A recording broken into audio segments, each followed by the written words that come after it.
It's really brilliant to see all of you here today. And it's my pleasure to welcome you all and to help facilitate today's session. I'll just begin by saying just a few words about the origins of the Balanced Life Project, and then explain the running order for this morning's symposium. So the project itself, the main objective of it is to really help young people in particular to structure their lives in a sustainable and balanced way. And that's the kind of big mission behind it.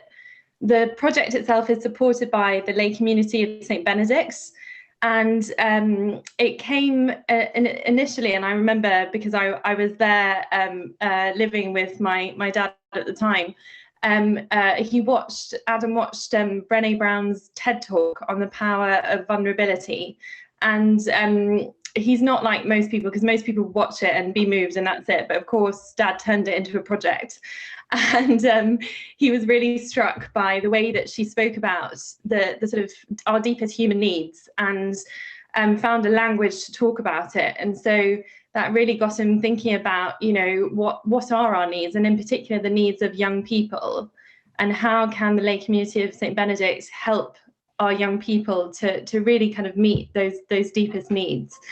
So out of that grew a framework, and he set about doing a survey in which he surveyed about 70 young people, and asked them a whole series of questions about, you know, the things that got them out of bed in the morning, and, you know, the things that they were looking for. And it was those responses that really informed this Balanced Life framework, which is based around 4 areas of focus. And those areas are, firstly, finding purpose. Secondly, making connections and forming good relationships. Thirdly, cultivating healthy habits. And finally, and perhaps in some ways most importantly, and perhaps, you know, we'll have the chance to talk about this, making a positive impact on the world. So once that framework was established, we had a retreat in January of 2020, which was brilliant. Some of us on the call were there.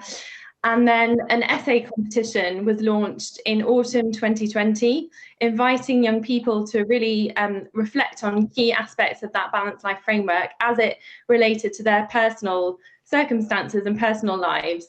And so that produced 36 essays.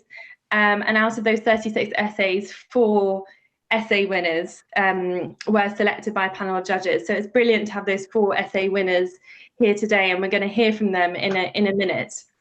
I think the only final thing I'd say really is that this feels like a very timely moment, because it's almost a year since the first lockdown.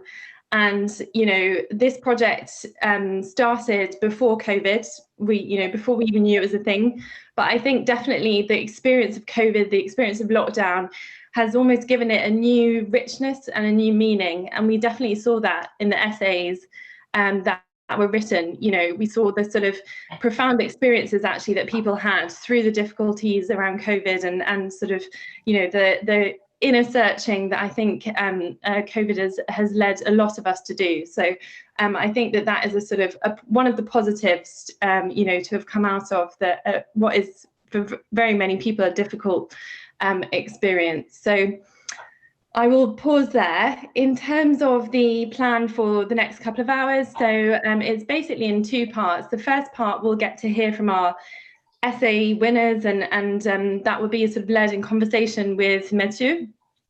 And then that will be followed by some reflections by Kate, who has read all of the essays, and who will kind of take us deeper into, you know, what we can learn from it, and in particular how it relates to this Balanced Life framework. At 11 o'clock, we'll then move into our second part, which will be a chance for us to all to go into breakout rooms, where we can talk in a bit more of an intimate setting about some of the questions raised around the balanced life and how it means, you know, how it sort of relates to us.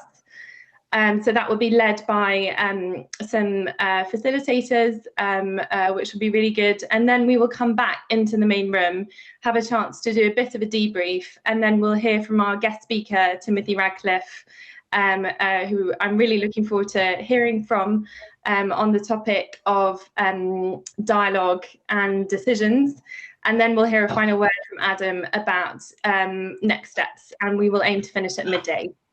So that's the plan for the next few hours. Just a few housekeeping notes. If you're not speaking, please can you go on mute? If you've got any questions for the organisers, do feel free to use the chat bar. That function should be enabled. So without further ado, I am going to hand over to Mathieu. So Mathieu did a huge amount of the work behind this essay competition, and he is going to be leading a conversation with our essay winners. So over to Mathieu. Great. Thanks very much. Thanks very much, Catherine. So it's really wonderful to have all 4 of our essay winners with us today. When I read through all 36 essays at the end of last year, I felt that there were just so many nuggets of wisdom in them, and it's just really fantastic to have the opportunity to make some of those nuggets of wisdom available to a wider audience. So over the next 20 minutes or so, I'm going to have a look at how the essay winners have addressed the 4 pillars of the balanced life that we've just heard about. So I've got some questions for each of you. And I'll also be trying to keep a lookout on seeing if any of the other essay winners want to rebound off of what's been said. But you can also signal that to me by using Zoom's hand raising feature. So we're going to start with the pillar of relationships. So interestingly, it's at least amongst the winning essays in particular, the pillar of relationships is the one that I felt featured the most prominently, even for those of you that didn't choose that as your focus question.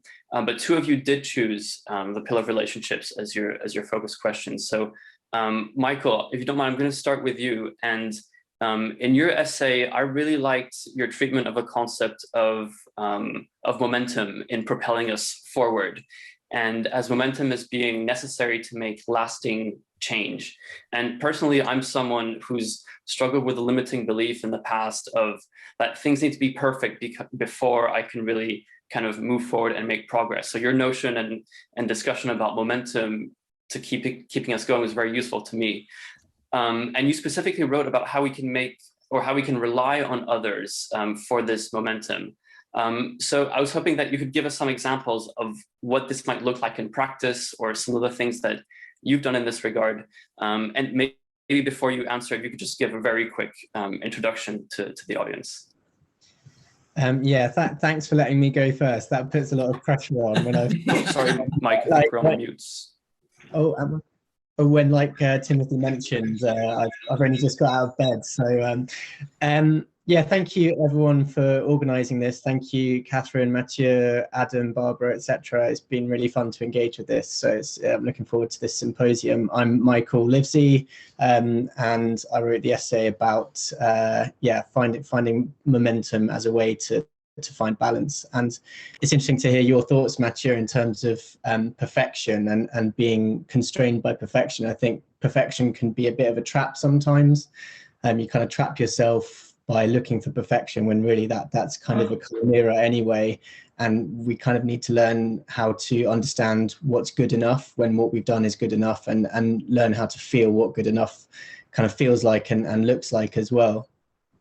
And I mentioned in my essay one of the kind of systems that I've set up with my colleagues, my peer group during lockdown, which is these kind of weekly, we call them crit sessions, where we send something round the group that we've been working on, and then we get a chance to discuss it as a group.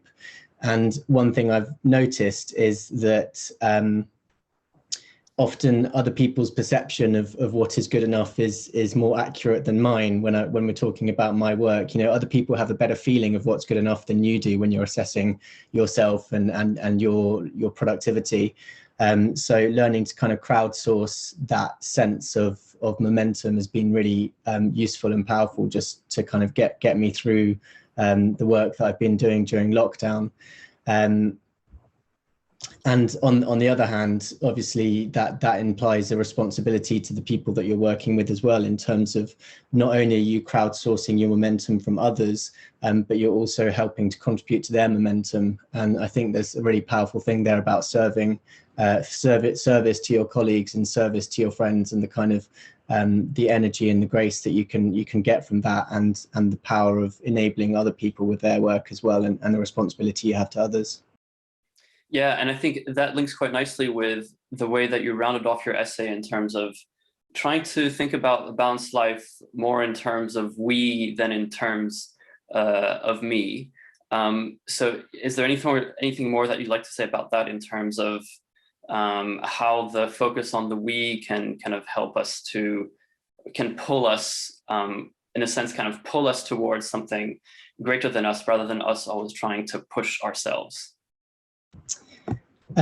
Yeah, one of the things that's happened in my life since I wrote the essay is I've been diagnosed with myalgic encephalomyelitis, which is ME, or chronic fatigue syndrome. And basically it's the symptoms are just feeling tired all the time, and probably looking like you've only just woken up half the time.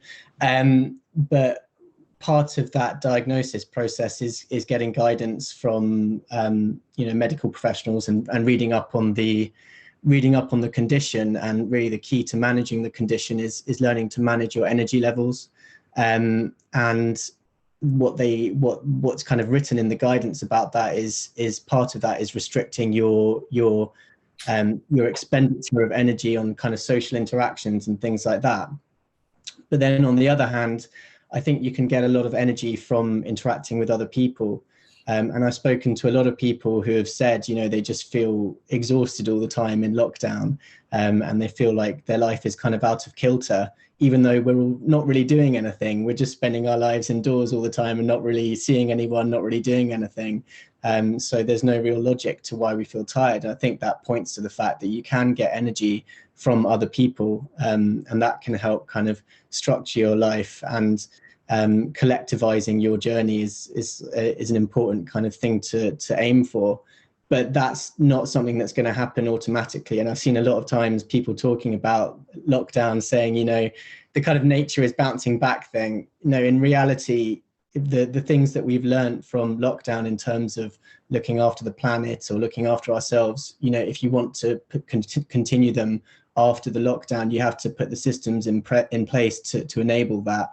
And things like these weekly crit sessions I've been talking about, but also some other things that I've been doing, and things that other people I'm sure have been doing. Things like these sessions that Adam has been organising, instituting those systems in your life to enable you to collectivise your journey with other people, I think, is how you can achieve that. Great, wonderful. Thank you so much for sharing that with us, Mike. And that actually links to some of the things that I read in Hannah's essay. So Hannah, in your essay, one of the points that you make is how this physical isolation that we've all been put through has prompted many of us to compensate for this lack of interaction by getting on lots of video calls, only to realize that that type of interaction can also become tiring. And so because it's new to us and we're not used to it, and it's very intense and full on. So what do you think this we can learn from that? The fact that we've been missing this connection, and we try to get it through these digital means, and that in itself kind of can make us feel a bit perplexed or a bit overwhelmed. What can we make of that? I think we need to engage with particularly the disabled community and disability activists, because they've been they're really the pioneers in terms of how you build community online, and how you cultivate genuine connection, relationships and friendships. And in so many of the debates that have been happening, particularly on social media, about how we do church in a time of lockdown, for so many people who have been, for so many reasons, unable to physically get to church, online has been their place, has been their home, and they have the tools, they have the wisdom for how we navigate both the online and the offline world, and how we resist that dichotomy of, well, what happens in person is real versus what happens online is somehow not real. and there's so much we can learn from them about what it means to be an embodied self in the virtual sphere, without kind of, you know, capitulating to Zoom fatigue and, you know, screen eyes and what have you. Yeah, no, that's really interesting. And actually, maybe before I go further, could you just tell the audience just a bit about yourself and your background? Yeah, so I'm a Church of England ordinand, PhD student in theology, and was part of the Community of St Anselm, which is the Archbishop of Canterbury's quasi-monastic experiment for young people. So bit of an interloper, but thank you for having me. Great. And you know, one of the stories that you recounted in your essay, you were reflecting on your decision to call a dear friend of yours at 3 a.m. in the morning as you were going through a really, really challenging time. Would you mind taking us through that thought process of that led you to call a friend at 3 a.m.? Yeah, so at the height of lockdown, my then fiance had a ruptured appendix, and because of lockdown, it went misdiagnosed. So by the time he finally got it diagnosed, it had become peritonitis, and he was going in septic shock. And I received a phone call in the early hours of the morning from his surgeon saying, "You need to say goodbye because he's probably not going to make it." And so at the time, I started reading through the Psalms, and I was really struck by all these times when David, or whoever was the writer, was sort of saying, I'm so alone, I'm completely alone. And in that sort of moment, God being there, but also saying, you are not alone, pick up the phone and call Laura, who's a friend of mine. And there were kind of two things at work within my kind of very, very unbalanced soul at the time. One was that kind of, deep crying out to deep and knowing that, there was somebody at the end of the phone and that God was with me.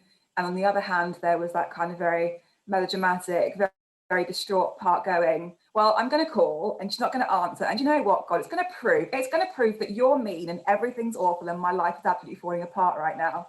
And I called her and she answered, and we prayed, and it was just that act of her leaving her phone on and being willing, and being open to receiving a call, knowing that I was going through a really tough time. It was just a phenomenal thing of going, oh my goodness, aren't people a gift? And isn't it wonderful that God gifts us people? And my husband survived, so it does have a happy ending. Yeah, no, it's great that you clarify that, because at some points in reading the essays, I wasn't sure, what had happened to your fiance and whether he had made it. So it was quite interesting the way that you had written that up. Something else I wanted to ask you, Hannah, is on the act of choosing a friend. It's something that you focus on towards the end of your essay, and can you tell us a bit more about what this means, this act of choice? So in the Rule of Life lived by the Community of St Anselm, part of it is about desire and choice. And as part of the commitment ceremony, you say to this group of strangers, I choose you for this period that we're together as a community. I choose you. I say that without knowing you, without knowing whether we're going to be personality types who get along, without knowing your politics, your religious proclivities, your foibles. And it's incredibly liberating to choose people on the basis of these are people made in the image of God. So how could I not choose somebody who's a vessel of Christ? But then to receive that as well. There's that bit in Charlie Maxey's wonderful book where the mole says, I can't believe you chose me when you didn't know me, and now you know me and you love me even more. Like, it's phenomenal that's how freeing that is. And reflecting on how, in the essay I quote Dietrich Bonhoeffer's poem about friendship. And Bonhoeffer is his theology of marriage is terrible. Don't follow his theology of marriage. His theology of friendship, however, stunning, so rich, so textured, so much better for building a marriage upon. But there's just that sense of intentionality behind it. And I reflected in the essay about how we have these liturgies for how we, for our marriages, but we don't for our friendships. And yet they're such a vital part of what it means to be human, such a vital part of, building community and live. Jesus had friends, like he wasn't a loner. We are made for friendship. And how do we, kind of cultivating that habit of choice, daily choosing our friends, I think makes up for the absence of kind of liturgies and ceremonies which solidify those relationships, those covenants. Yeah, great. Yeah, thank you. It's very interesting the way you articulated that. So thank you. Scott, I'm going to move over to you. Maybe could you just give a quick intro to the audience about your background? Yep, I'm Scott Coleman. I'm a seminarian for the Diocese of Arundel and Brighton. I'm a second year at the moment at St John's Seminary in Wonersh, which I've got to via a roundabout sort of way, but I'm here and happy while this seminary is open before moving to Allen Hall in Chelsea next year. Great. And in your essay, the question that you chose to focus on was the question about making an impact.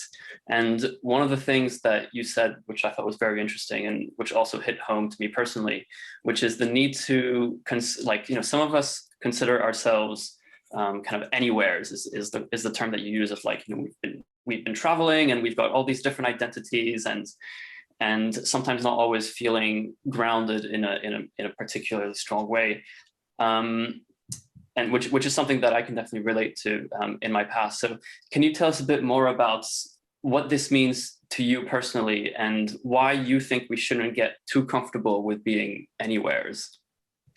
So for me, it's been a wonderful thing. I'm 30 now, and so I suppose for 12 years or so since I had left home to go to university, I've just been moving around for perhaps 2 years at a time in a place, but maybe only 1 year.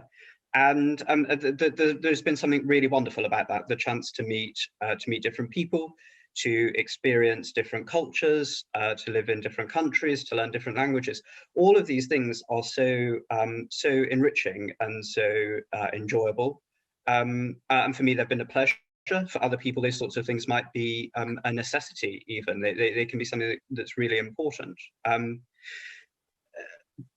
But one sort of realizes that can't go on forever. There's a limit to that, really, because we need relationships and community, and those things require stability. Really, I think is the word that sort of forms the basis of all of this. And that stability, I think, really seems to be based on a sort of a two-way commitment. It's the commitment that we make to a place, to a community, to a group of people, and the commitment that they make in return to us. And it's that kind of gives our life, I think, a sense of grounding and a sense of purpose and stability from which we can then go and do all of this exploring. And perhaps in my personal case, I'm very fortunate in that my family and my friends have been kind of, in a sense, that stability for me. So that even though I've been moving around, I've always had a kind of a rock to go back to, you might put it that way. But for many people in communities around this country, around the world, that sort of sense of stability can be so much harder to find. If there is unemployment or structural change or social change or something, all of these things can force us into a less secure, a more mobile, but perhaps a kind of less pleasant world in which people can't put down roots. And that sort of balance is something that we need to look at, I think, individually in each of our lives, but more broadly in terms of community, in terms of government, and so on. Yeah, and that's one of the points that I picked up on in the end of your essay. So to you, your reflection wasn't just about how do I make an impact personally, but how can we reorganize our communities and our societies to be ordered towards making an impact. So I suppose at the you've spoken a bit about the individual level, but at a more how do you think we should be the kind of principles for which we need to maybe think about our communities or societies a bit differently so that they are ordered kind of more properly towards making an impact? Yeah, so I think part of the problem is the sense of productivity in a kind of in a rigorous economic sense.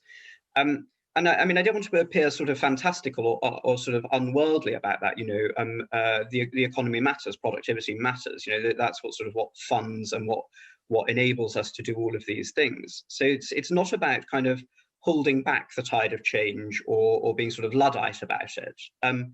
But it is about recognizing that individuals and communities are not just economically productive.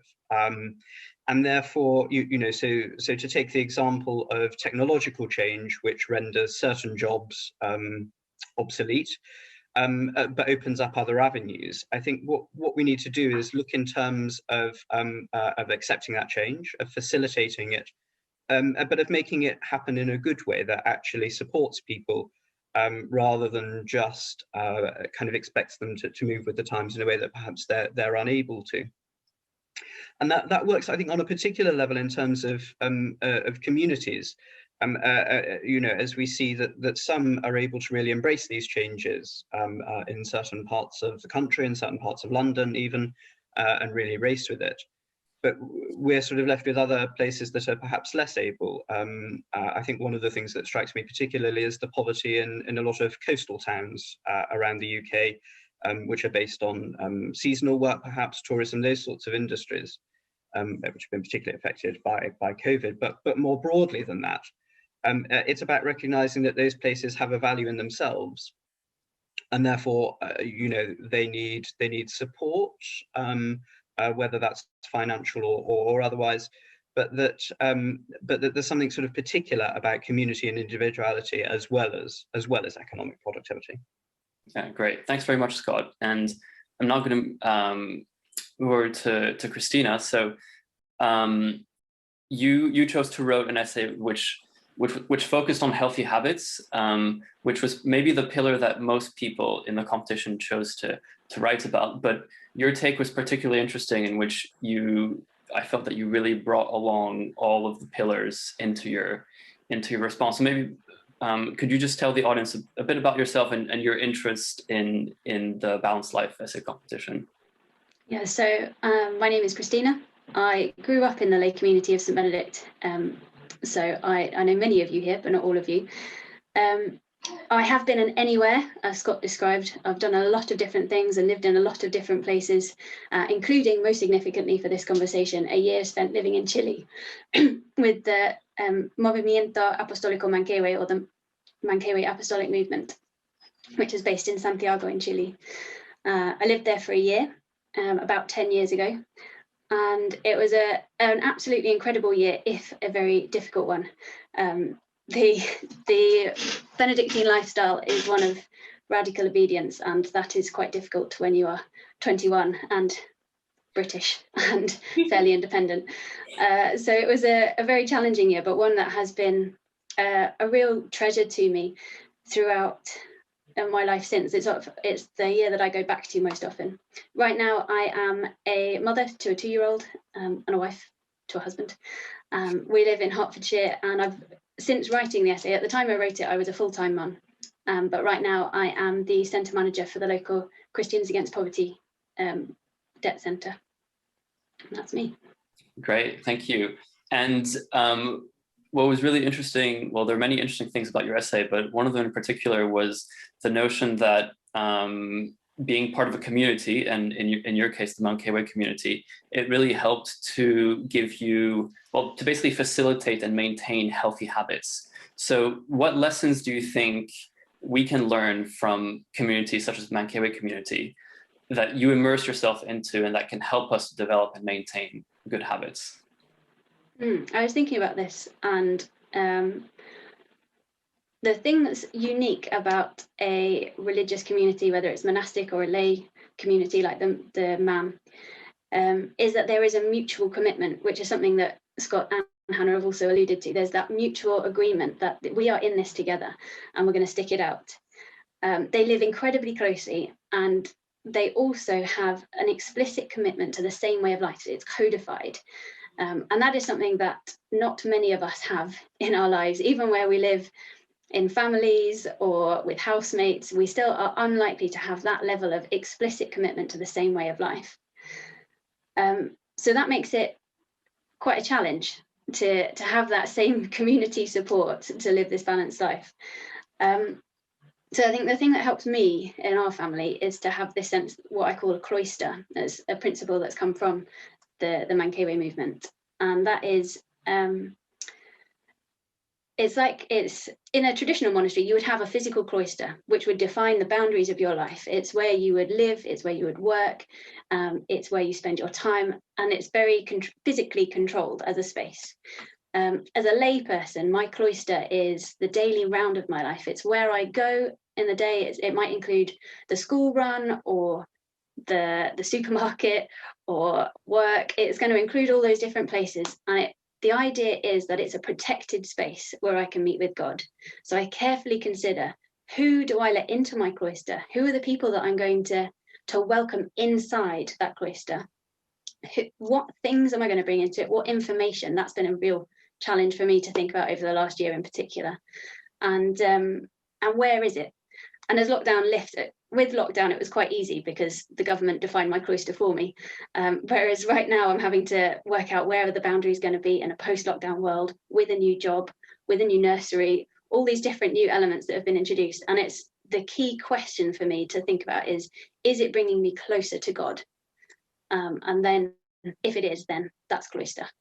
Yeah, and I really liked your discussion about the cloister, and in particular about how it helped you to give a new meaning to the limited spaces that you had access to, and they were no longer seen as limiting, but actually something that would facilitate an encounter with God. So I thought that was very powerful, and I was wondering if this kind of reframing, are there other situations in lockdown where you felt that a kind of reframing of a situation from like, oh, this seems really bad, but actually something good can come out of it? Yeah, I think the cloister is the main thing, and it's kind of transformed a lot of the way I think about things. Like in the past, if you told me that my adventures would be confined to the local area, I would have found that really challenging, because like I've already said, I'm an anywhere, I'm an adventurer. I've lived in Chile. The idea, like, adventure is somewhere else.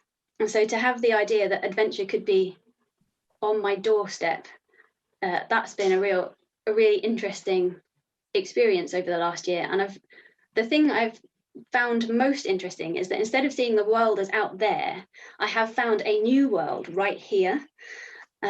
We've done the same walk. There's a field of llamas about a mile away, and we've done that walk I don't know how many times in the last year.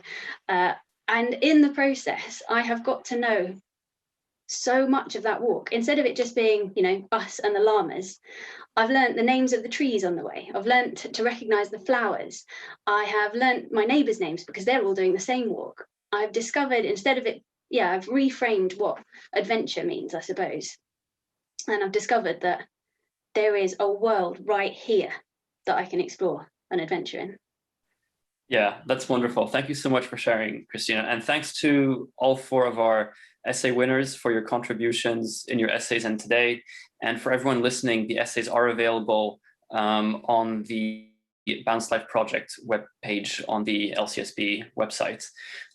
So I'm now going to hand back over to Catherine, or actually hand back over to Catherine. Yeah. Thanks so much. That was absolutely brilliant. And I have to say, an amazing synergy actually between all 4 of you. From Mike, it's not just me, but it's we. And then, Chris, we're in this together, the idea of that cloister and coming closer to God.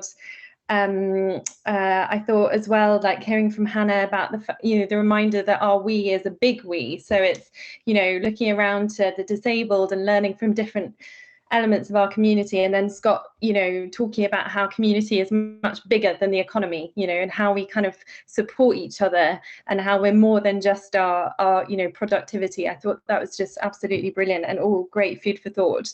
So I will hand over to Kate now, who's been doing some thinking about the Balanced Life framework and is going to talk us through it. So over to Kate.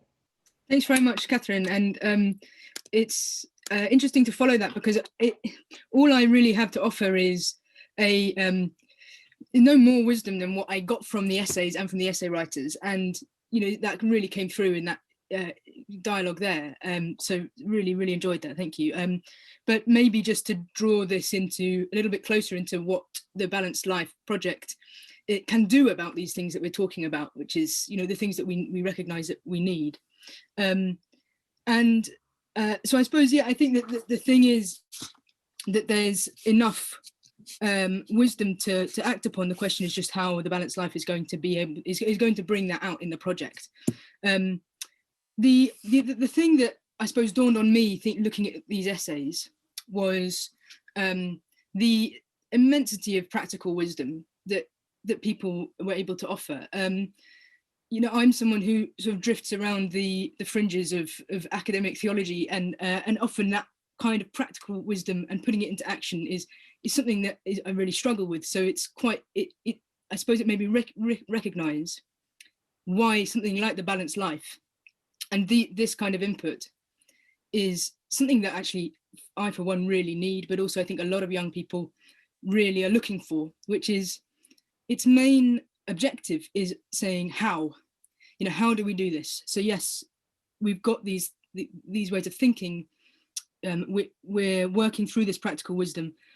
You know, how do we actually put that into practice? And that's something that, you know, really comes from, as Catherine mentioned earlier, Adam has this amazing propulsion, this drive to help people get those tools and those resources. And so it really struck me thinking about these things that's an exciting momentum, to use that word again, to hold on to and to invest in, and to really draw upon those gifts. So what I did in the paper was to try and find a way of gathering together some of the different kinds of thinking that were going on, but also in a way that really recognized the differences and the really genuine distinctions between different ways that this comes out in people's lives, so that forward momentum to put it into practice doesn't become a kind of false peace or a false unity, the sense that there is a single way of finding the balanced life, but really to invest in you know, what this looks like on a practical level in the individual instances that are being explored through these essays. So I was wary about generalizing and coming to any kind of general conclusions, but I was also looking for patterns, because, you know, it was my objective was to bring some of these things together.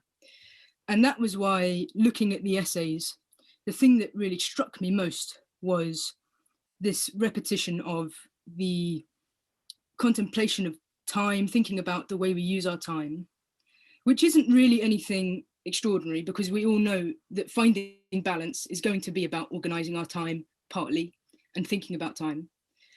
And we all know that we want to, you know, value this kind of time over that kind of time, and we talk about it a lot. But the really interesting difference was that these were essays which were written by people who had not just thought about it, but were experiencing a completely new way of living, of being in time. And that was what was coming out.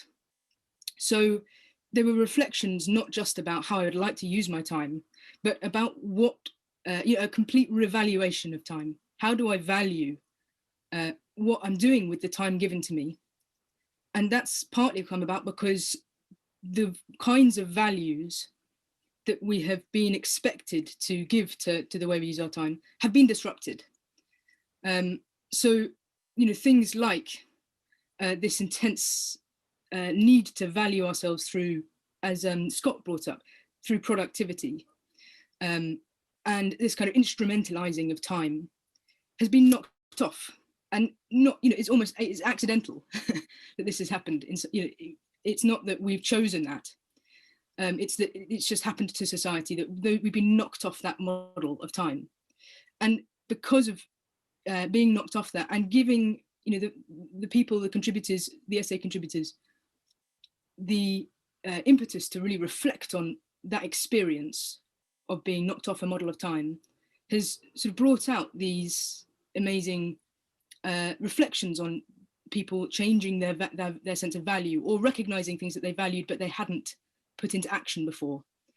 So I think that really struck me as the point, a point of focus for the Balanced Life Project, is thinking, how do we use this as a gift and transform it into a protecting, those new values of time as we move out of pandemic, or as we move into whatever is coming next. This thinking is, not original and not from me, but what I was really feeling like was happening here was drawing some of the thinking that's gone on in Laudato Si, Fratelli Tutti, Let Us Dream, and seeing it come through in these essays. So it's sort of bringing these two things together. Because these are things that Pope Francis talks about a lot, in terms of creating an imaginative resistance to the way that we are being told to value our time. And part that's in large part because, the way we're told to value our time, of course, feeds back into the way we value ourselves and each other. There's a really essential resistance that needs to take place on a practical level. I suppose the three, to give a brief summary, the three key things that I wanted to look at in reflecting on these essays was partly that reimagining, that imaginative resistance to time as we've been told to value it. Also thinking about some of the things that had not been mentioned, not necessarily because they weren't being thought about, but maybe because it's not relevant to the task, or because people think about it but they're not sure how to express it, but just thinking about those things. And so one of the things I've thought about there is some of the absences from the essays, and one of those is talking about the future in a really in a way that it really tries to consider long-term impact of our lives. There was quite only 2 essays, I think, really addressed this idea of the global impact, and it really felt like there was a struggle to think about the future in a meaningful way, and in a way that can be practically applied in our lives. So those were 2 things that I was addressing, but I also was looking at another absence, which was talking about sin. And I say that with a bit of a grin, because I know that this is a word that has can have a slightly jarring effect. I mean, I know there's lots of people here for whom it's really familiar, but we know that it has this slightly jarring effect, especially it can seem quite exclusive, and it comes with all these connotations of judgment and shame and things that we don't want to encourage in our thinking. But the reason that I thought it was a notable absence was because people were talking about it, but they just weren't naming it. And I think when we're thinking about value, which is coming back to this idea of time and valuing time, we're thinking about value, we're already being told to think of things in terms of what are virtues and what are sins, but we just don't name them as such, So it's, for example, there was an account by a nurse who was talking about really struggling to find balance, because there was such an intense pressure to be busy, with work, quite rightly, as in, it was something that was seemingly unavoidable, that just a hectic shift schedule and things like that. But then she said this amazing thing, which was, I learned to take the time for myself without feeling selfish. And so there's a sense of, this is an implied sin by the society that's around us, but it's just not named as that. But we're still being asked to think of it as something that is us being fallible, something we should be ashamed of, something like that. And I think that actually talking about why these words have been part of the, you know, our thinking about practical wisdom and thinking about moral action and how we should act is really helpful, because it avoids us thinking about them without knowing we're thinking about them, and thinking about them in ways that are actually unhelpful. So I sort of wanted to bring that out as well. Yeah, but I suppose to think about, rather than just to ramble, which is a tendency that I have, but to think more about how the balanced life brings this into practical action. I think going back to time, one of the things that came through was this need to protect time as we move into, you know, and move out of the pandemic. But also, I think there's a way that there's this translation gap between how we spend time on retreats and this sense of, you know, how we spend time in these separated parts of our life that are prayer and worship or whatever it might be, and going back into being a teacher and having all the pressures on you that involves, and or being a nurse or whatever it might be. And it's really difficult to make that connection between the life of the retreat and coming back into real the busyness of life. And I think that the balanced life is offering a way of bringing those two things closer together. But I think also that really relies on some things highlighted in Rowan Williams' talk that I mentioned in the paper, which is accountability and honesty. So, you know, when I left university, became a full-time teacher without training, just sort of thrown in to the deep end. And I was reflecting on this. At that time, would I have wanted the Balanced Life Project? Would I have got involved with it in that extremely busy time of my life? And I thought probably not. And the reason would have been because I would be too busy. And it wouldn't be because I didn't, you know, want the benefits of it, but just because I'd be too busy to think about it. And I think that sense that the Balanced Life Project, it's one of the movements or the action points going forward is how can we be a community that was being spoken about earlier, that reaches out to people to help them protect their time actively, you know, not just giving ideas that are sort of separated out. We can think about on retreats, but not bring back into our lives. So that kind of active accountability that comes from community, and that active asking and investment in people's time is one sort of action point, I think. Also really, you know, encouraging the thinking of not just how do I spend my time, but how do I value my time is an important action point. I think the other thing is that I've encouraged in the paper, the Balanced Life Project to do next is to think about the different kinds of life that they're serving. So that going back to that diversity in the essays is, you know, what does balance actually look like? In what way is balance a good in particular lives, not just in and of itself, you know, because we might have shared definition, a sort of roughly shared definition of balance that we can share across a community. But the problem is thinking, is balance in itself a good, or is it good if it's seeking a greater good? And that's, you know, only going to be helpful for people if you're applying it to specific kinds of life. And it's interesting that in the Benedictine Rule, the Rule of St. Benedict, the first thing he does is distinguish different kinds of monks. And okay, fair enough, he's partly doing that to say these monks have no stability and they can't have balance. But it's this sense of a distinction between kinds of life, and what is and is not helpful, as well, what are and are not helpful tools and resources for those specific kinds of life. So I think the next action point as well is to make these efforts to go out to who exactly are serving as a project, and what shape do their lives take, and what particular tools do they need. So I think asking what do you need in your life is a really good question to be asking next. The last thing I'll talk about then is just coming back to this idea of framing healthy habits, and really all pillars of the life in virtue. I think that this is a really helpful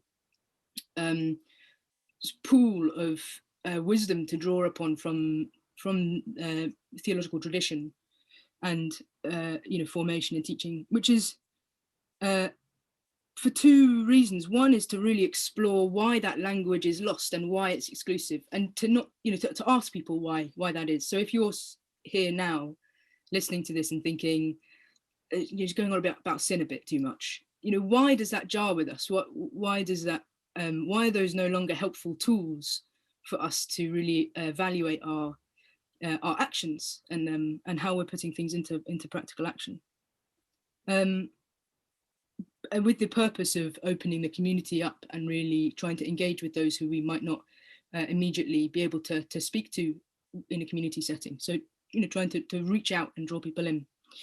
And the second thing is that sin and virtue, that I think they both bring us back to thinking of ourselves as beings in time with a full narrative that is the narrative of our character, and not just someone who makes this choice or that choice, separated out, but really trying to bring in that unity, that sense of, I am someone who has this extended self-narrative, this history, and this sense of process and change. And I think that I'm going to leave Timothy to talk about impact, really, because that's the subject of his talk, and he's much more capable of talking about it than I am. But that I think thinking about your life, your purpose and sense of virtue is this building of slow processes of change, and this is what the habit, the way that the word habit is used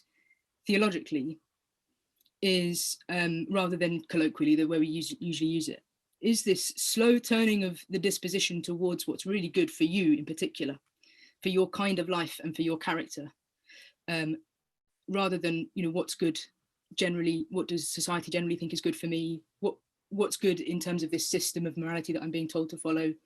It's more this process of learning about yourself over time.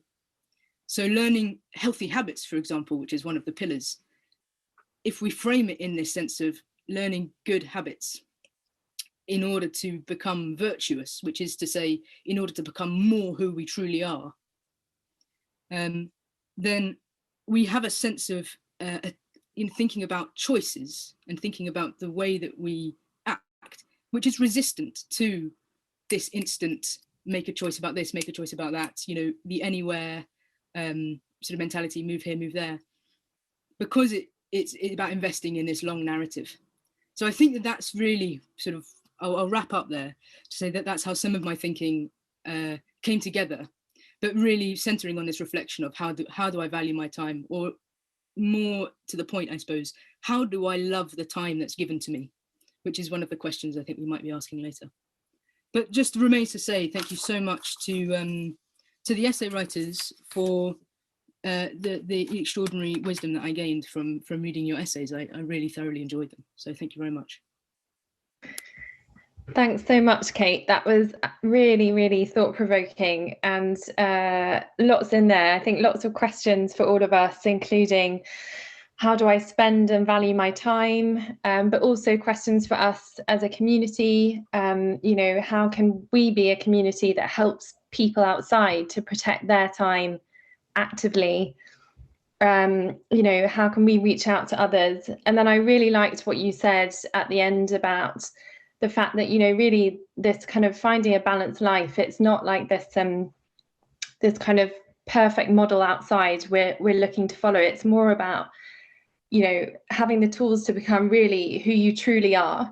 And that for me just rang so true. And, this sort of idea that balance is a good only if it's kind of seeking that greater good. So if it's helping us to be who we truly are and kind of fulfilled, both individually, but also as a community. So thank you so much, Kate. And thanks for all of the work that you've put into developing this concept and framework. So we are almost at 11 o'clock. Which is great. So we're now going to move into the second part of our symposium, which will give all of us a chance to enter a bit more deeply into some of the questions raised so far in smaller groups. So we'll have you with us. So thank you very much for joining. And I think you've got about 20 minutes to speak to us. So look forward to it, and over to you. Well, thank you very much, Catherine. So I'm Timothy. I'm a Dominican. There are odd noises going on outside my window, and it's some sort of machine to do with squirrels. I can't work out whether it's inviting squirrels in or trying to tell the squirrels to go away. But anyway, if you hear odd sounds, then it's not the brethren hammering on the door. I was asked to say something about conversation, dialogue, and decision making. And I must admit, after this fascinating morning, I would really like to start all over again and think about it. But we've just been told to let go and let God. So that's what I've got to do at this moment. Yesterday, I spent some time reading Kate's absolutely fascinating paper. And that really provoked fresh thoughts. And I was struck, Kate, by how you stressed the whole question of time, the experience of time in the pandemic, the gift of time, the invitation to waste time, to structure time fruitfully. And I think this whole last year has seen a disintegration of our experience of time. Time shoots by, time drags its feet. Is it really a year since lockdown started? Sometimes I think it's 3 years, and sometimes I think it's only about 3 weeks. So what gives balance and hope to our experience of time? What makes it open to the future? That's the thing Kate underlined in her talk a few moments ago. And Kate pointed to an intriguing comment in one of the essays, I forget who wrote it, and the writer discovered that health was founded on attention to voices. We flourish humanly through conversation. We listen and we respond. And I would say that if I had to tell the story of my life, it would be the story of the conversations that I've had. Conversations with people that I love, and also conversations that have been difficult. Kate underlines the importance of difficult conversations. So time isn't impersonal. It isn't what Weber called the iron cage of modernity. Time is structured by encounter. And it's the remembrance of encounters in the past, and it's the anticipation of encounters to come. And that's how we live in hope. When we talk to the people that we love, eternity breaks through. We are touched by the ultimate goal, a little glimpse of the final joy. I think in the conversation with our friends, we glimpse the final patria, the homeland, our ultimate destination. But time during this lockdown, I don't know about for you, but for me, time has gone peculiar, because I don't know when I'm next going to be able to hug the people that I love, and when I'm next going to be able to sit down with them and have a drink and see their faces properly, rather than staring at them, you know, through Zoom until I feel my eyeballs are going to pop out of my head. And for a Christian, of course, time pivots around the great encounter, the Word made flesh, that gives us our BC and our AD, our Anno Domini. And next week, on the 25th, we're going to celebrate when the Archangel Gabriel burst into the home of that young woman, Mary, ignoring all COVID restrictions and not even wearing a mask. And their conversation is the turning point of our lives, what gives hope to us all. There's a wonderful sermon by St. Bernard of Clairvaux in which while Mary is wondering how to reply, the whole of creation is saying, what's she going to say? Is she going to say yes, you know? And then Mary says, let it be done unto me according to your word. And everybody, all the angels go, phew, thanks be to God for that. Hope shines. Now, I loved reading all these essays because I really wanted to talk with every one of the essayists. I wanted to say, how interesting. I never thought of that. I'm not sure about that. Can we explore that together? And I think that the best conversations, which really balance us and in a certain sense unbalance us, it's like a spontaneous musical interaction with chords and riffs and disharmonies leading to a final resolution and happy silence.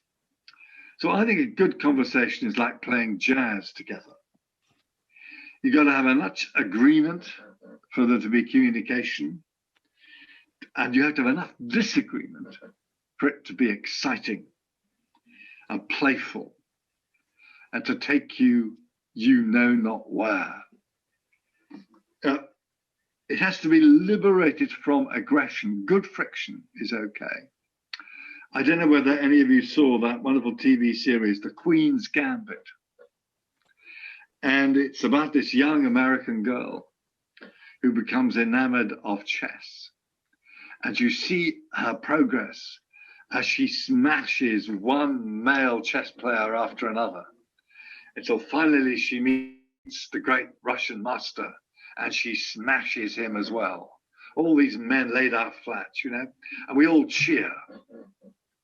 And then when she's in the car on the way to the airport to fly home to have dinner with the President of the United States, she stops the car. She sees a little group of old men playing chess. She goes on, she joins in, and the final words of the whole TV series are, let's play. And I think that all conversation is about play. I think balance is about play and being put off balance and rediscovering new balance. Wisdom played before the face of God when she made the world. One of my best friends in the order was called Gareth Moore. He was a brilliant philosopher, linguist, musician, computer programmer, you name it. I mean, it was enough to drive you crazy. But how we loved to argue, the fun of it. Once I went to his room at 10 o'clock at night to ask him if he would say mass for the sisters up the road the next morning, and we got into an argument. And suddenly we realized that the sun had risen. It was 6 o'clock in the morning, and we'd argued all night. And we didn't even have anything to drink, unusually for Dominicans. Now, I think that our global culture is not very good at fruitful, playful, hopeful disagreement. Because the algorithms of Facebook and Google steer you towards people who think just like you. They trap you in, what is it they call the echo chambers, mental bubbles. And so we Twitter, and conversation is reduced to sort of tribal squeaks without any nuance or without any depth. I can't resist quoting from Tom Rackman's evocation of these little enclosed tribal talks. He said, consider the catchphrases that ooze cynicism and passivity. It is what it is, whatever. You do you, you do you. Haters gonna hate, which means nothing else, he said, except that if somebody opposes your view, you should write them off. Don't argue, simply shut them out. Hold to your comfy in-group. Close your eyes, plug your ears, and hum loudly till they have left. But first, take a peep at your newsfeed. There's another meme waiting, and it is hilarious. And I think it's through conversations, the joy, the struggle, the balance, the imbalance, that we are led to the decisions that shape our lives. And since Adam told me I had to bring in decisions, that's just going to be my way of doing it. And conversations, you see, I think, lead us to decisions, not just by seeing the pros and the cons, you know, becoming a Dominican if you're very, very lucky, or a member of the lay community of St. Benedict, or like Scott, you know, becoming a seminarian. Profound conversations transform who you are, and therefore what you must do. You open yourself to another, and you become with them something that you never ever were before. Which is why we need many partners, we need many interlocutors, because each friendship brings into existence an aspect of you that never existed before, and therefore some new sense of what you're called to do and to be. When I was a young Dominican, I was sent to study in Paris for a year, and I was terrified because my French was and is not very good. But it was a transformative experience. It changed who I am, because I used to pretend to be a little bit French. I would go to the cafe and have my little cup of coffee and read Le Monde and smoke a Gareth cigarettes. They were disgusting, of course, but they were all part of the game. Pretentious, moi. But it was I had to be changed. And in changing, I became open to new moral demands, you might say. The most exciting experience of my life was on the General Council of the Dominican Order. 14 of us from 14 nationalities, from 5 continents. It transformed me. I became a new person. So imagine what it's like to talk to God. That's going to unbalance your life. Because the very life of God is the eternal, equal, loving conversation of the Trinity. Revelation is not God saying, down on your knees, Radcliffe, obey. Bertrand Russell said that the 10 Commandments were like an exam. You know, no candidate should attempt more than 4. I always get relieved when you get to the last commandment, where it says that one should not covet one's neighbor's donkey. Thanks be to God, I've never coveted anybody's donkey. Your donkey is safe with me. Revelation is not commands from on high. Revelation is having a conversation with God. Herbert McCabe, one of my Dominican brothers, said, learning about the Trinity, it's like a child going into a pub and listening to this dazzling conversation of grown-ups. And there's teasing, there's parody, there's laughter. And we're like that as we're taken into God's eternal conversation. And time revolves the moment when you say the word became flesh. You could say the conversation became flesh. In this Jew 2,000 years ago who talked to everybody. You know, he talked to the sex workers and the hedge fund managers, or as they said in those days, the prostitutes and the tax collectors, to the Jews and the Gentiles and the disreputable. I suspect actually Jesus enjoyed talking to the disreputable, probably more than anybody else. And it comes to a silence on the cross. And that's the moment where the word speaks most powerfully. But then in the garden on Easter morning, the conversation takes off again when Mary meets a stranger who she thinks is the gardener, Mary Rabboni. Conversation with God unbalances us because it takes us into the mystery of the divine. In the traditional language of the early church, it divinizes us. So our lives take new directions, not because we have new instructions, but because we become new people. You see, one of the themes of Kate's wonderful paper, which I read yesterday, was difficult conversations. Difficult conversations which liberate us from false understandings of who we are. Difficult conversations with God, sometimes angry ones, in which we are transformed in our sense of ourselves. Think of Jesus's conversation with the rich young man.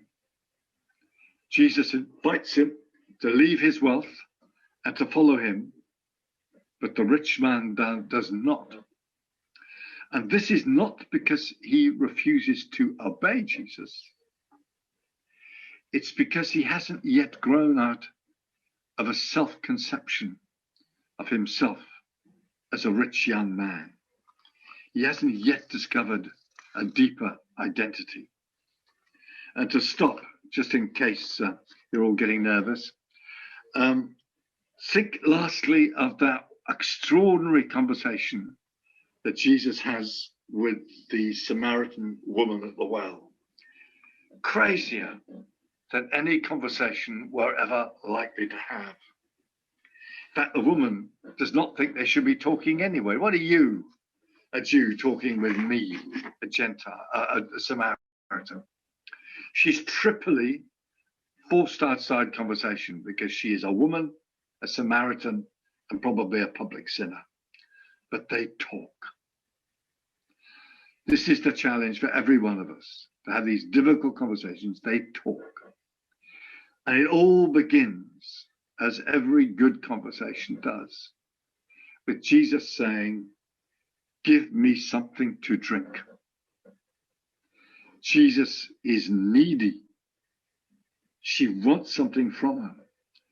So we have to talk to these obstreperous people, and each of us can name their own group, because they have something that we need.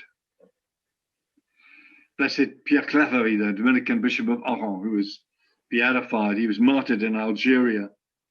He liked to say of his dialogue with Islam, "J'ai besoin de la vérité des autres." I have need of the truth of others. Even if I disagree with them, I need them to help me discover a new balance. I need them to unbalance me from where I am now. And Jesus and the woman listen. Imagine them alone, the heat of the day, every sense strained open as they listen. Alice Dewar Miller said, "You can listen like a blank wall or like a splendid auditorium where every sound comes back fuller and richer." It's a crazy sort of conversation with non sequiturs. It's like something from a novel by Dostoevsky. But it takes off the moment when he breaks through her aggression with a word that touches the rawness of her life. "Go and call your husband to come here." "I haven't got a husband." "You're right in saying I have no husband, for you've got 5 husbands. And the one you're with now isn't your husband anyway.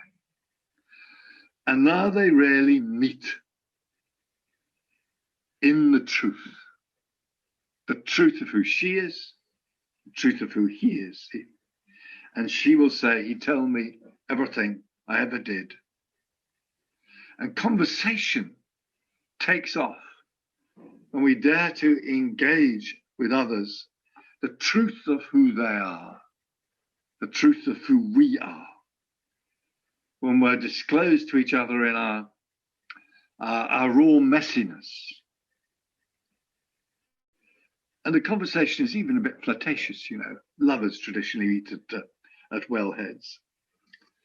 Any real conversation is going to be perilous, because you're letting someone else into the core of your being. You're becoming vulnerable to them in the heart of who you are. And they will challenge who you think you are. That's why I was fascinated when Christina talked about the protected space, the cloister, which you both need and maybe need to leave sometimes. So this is my final question to you. Would we dare to have conversations that reach across the polarities of the cultural wars? Would we dare to have conversations with people with whom we profoundly disagree? With somebody maybe who's mildly racist or misogynist? How can men and women talk to each other easily after the death of Sarah Everard? Yet talk there must be.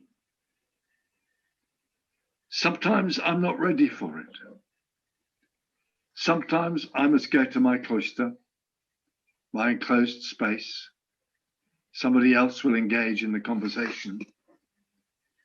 But in the end, we hope, we trust that conversation will happen, which will bring healing and hope to time. The Lord never was afraid to engage in conversation with anybody at all. If we do talk, we shall get hurt. But as Herbert Mackay famously said, if I love, I will get hurt. I may even be killed. But if I don't love, I'm dead already. And if we dare to have those difficult conversations, we shall discover who we are in the Lord, and therefore what decisions we must take, the next step to the kingdom, where, as St. John said, we shall see him as he is, and we shall become like him. Thank you. Thank you so much. That was incredibly powerful, and just so much in there. But for me, it was the challenge for the story of my life to be one of conversations, but particularly, truthful, vulnerable conversations, and how those can also lead us to the greatest conversation of all, in which, is that conversation with God, which, as you say, unbalances us, but in a good way, to find that new balance. So yeah, thank you so much. That's just given so much food for thought. And I think it would be great to continue the conversation, but obviously coming to a close now. But Adam is going to talk about next steps and the way that we can continue this conversation together. So over to you. Well, thank you, Catherine. And I would like to just start off. I would like just to start off with a few thanks to people. So I'd like to thank Catherine for chairing today, to Mathieu for his very skillful questioning of our four wonderful essay writers, Hannah, Christina, Scott, and Michael, and thank them for engaging today so much. Kate, your research paper is amazing, and I hope if you haven't received it yet, everyone knows that they will get a copy of it. There is much food for thought there. Thank you so much, Joe, in the background, who's been hosting, and Father Timothy for today, for your amazing talk that we've just had. Thank you to the 36 essay writers who gave us so much inspiration. And thank you to my fellow LCSB members for their support in this project in so many ways. And lastly, thanks to all of you for coming today. Now, I'm going to end off with some concluding words to, as Catherine said, to talk about next steps. And I hope to pick up some of the things which have been said today. Before I do it, I'm going to give 1 minute. I'm afraid, Jutta, it can't be more than that. To Jutta Brook, who is here and who has just been given a task of setting up a community in Suffolk. Jutta, would you like just to explain what your project is to everyone? Adam, thank you. And what a gift to be here this morning. My life changed dramatically when I joined the lay community at Worth Abbey over 30 years ago. And my life is sort of reconnecting now. We've been given a convent in Norfolk, the community of All Hallows, who served young women there for 150 years, have given it to a group of youth workers who are reimagining life of prayer, community and service there. And my job is to form the residential community of people who will be living there, praying there, and at the center of offering hospitality to young people. We've got about up to 50 beds in that convent, which we are renovating. It's ecumenical, it's bespoke.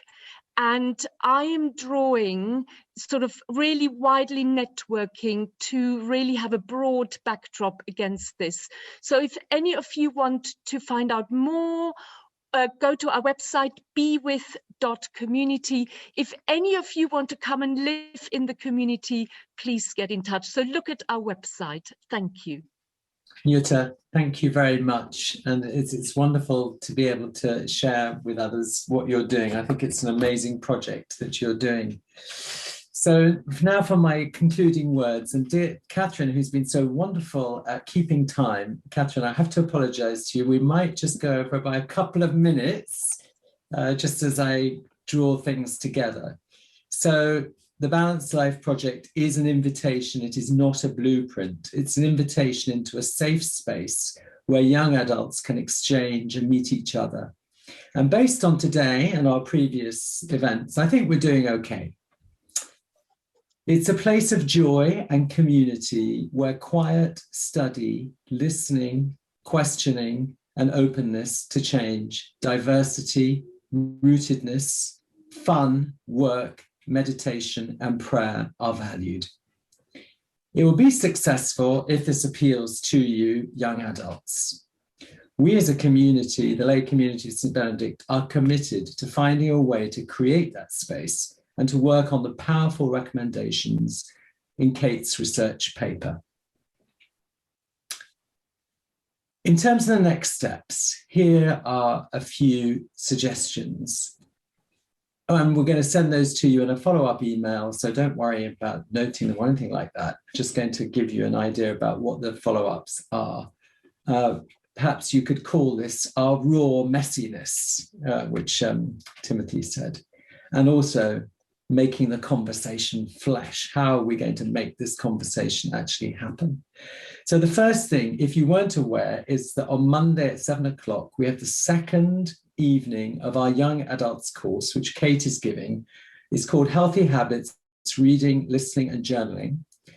When we read the essays, we realized that one of the benefits of the COVID crisis was that many young people found that the act of writing was a very good way of articulating their feelings and dealing with the difficulties. So Kate, in this course, we've already had one and I've had lovely feedback about it. She will encourage you to reflect on the writings of amazing spiritual writers and experiment with some of your own writing. Every Friday night, our young people host online Vespers at 6 o'clock. We've talked a lot about time and how we spend time. This is a little island of peace and reflection, and you're all welcome to join us. This is followed by a social. You don't have to come to Vespers, for young adults, and it's going to evolve into a space where we invite speakers and explore different themes.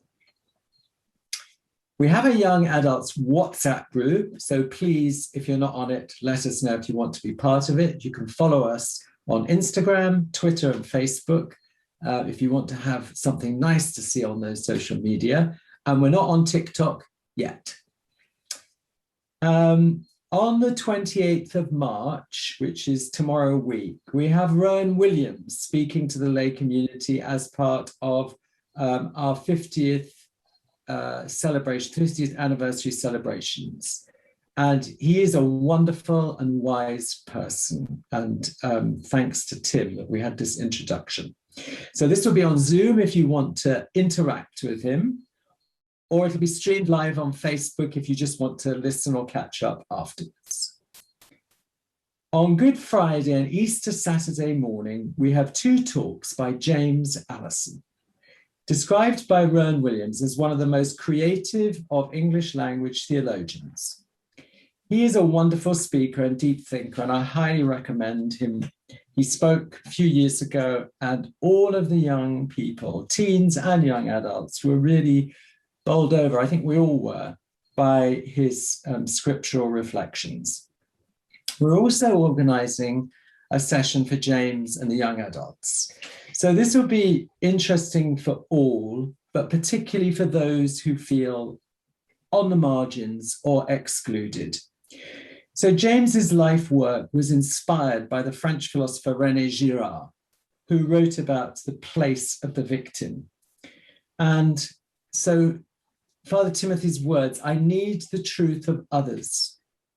I need to engage with different people. James has applied this to a theology which includes all people marginalized by society, and notably LGBT. And so I do recommend that session with James.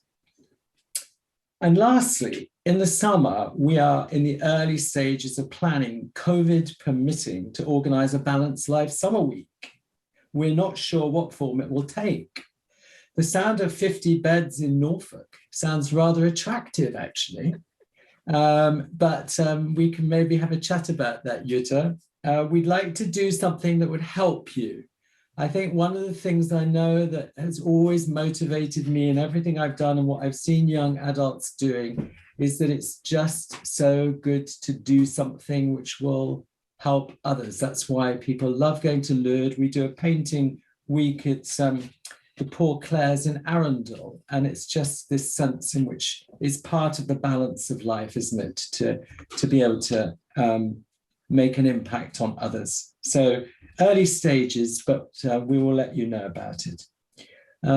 So thank you for listening to me. Apologies for being a little bit over time. And I would just like to ask Father Timothy if he could give us a closing blessing.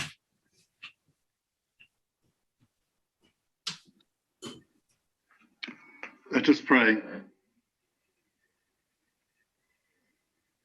Heavenly Father, draw us ever more deeply into your life, that we may hear your word spoken to us in your Son, inviting us to live, and may be inhabited by your Spirit, the Spirit of love and the Spirit of truth, who will carry us forward in our journey to you, who are beyond all our thoughts and our words. Through Christ our Lord. Amen. Amen.